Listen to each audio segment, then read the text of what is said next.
All right, this is part 5 of the accumulating functions and fundamental theorem of calculus. We have h here as a function given by h of x is equal to the integral from -1 to x of f of t dt. And it says find the values of x for which h has a critical number.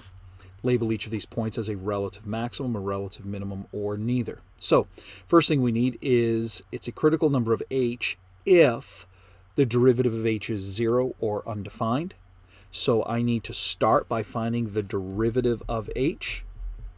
That is going to be the derivative with respect to x of the integral from -1 to x of f of t dt. And that is the derivative and the integral cancel. And so that is just going to be f of x.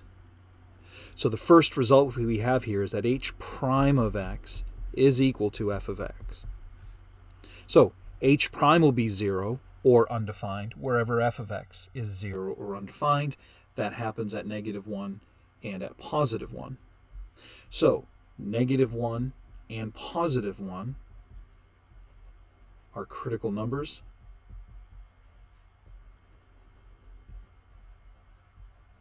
of h.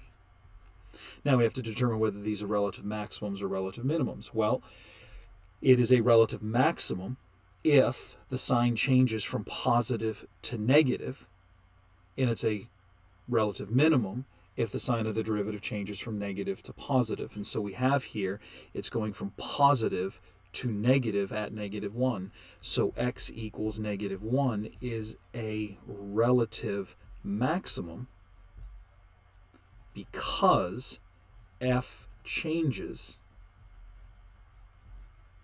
from positive to negative. So x equals -1, is a relative maximum. At +1, well, we're negative to the left of 1 and we're negative to the right of 1, so x equals -1 is neither, since f does not change sign.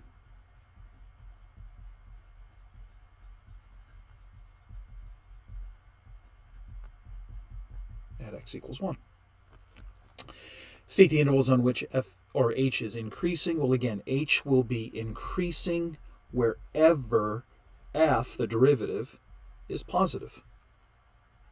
And our derivative is positive. Our f is positive here from -4 all the way to -1. So we get the interval from -4 to -1. And again, to justify it, because f is greater than 0. State the values of x in which h has a point of inflection. Well, let's see here. Point of inflection implies the second derivative of h is 0 or undefined and changes sign, which means we're looking at h double prime is equal to f prime.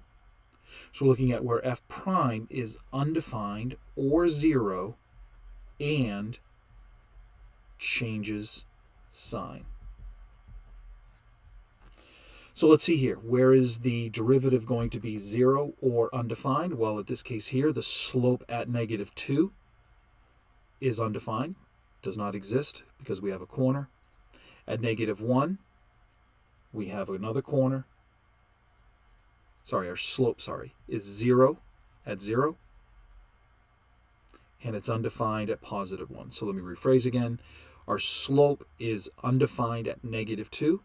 Our slope is 0 at 0, and our slope is undefined at +1. Now at -2, it's going positive to the left, negative to the right, so that is a point of inflection. Here, to the left of 0, the slope is negative, to the right it's positive, another point of inflection. And here our slope is positive to the left, negative to the right, so we have a point of inflection. So state the values of x in which h has a point of inflection. So h has a point of inflection at x equals -2, 0, and +1, because f prime is 0 or undefined and changes sign.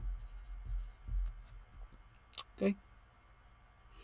We could also look at this and just say that f is changing from increasing to decreasing, or from decreasing to increasing, and vice versa.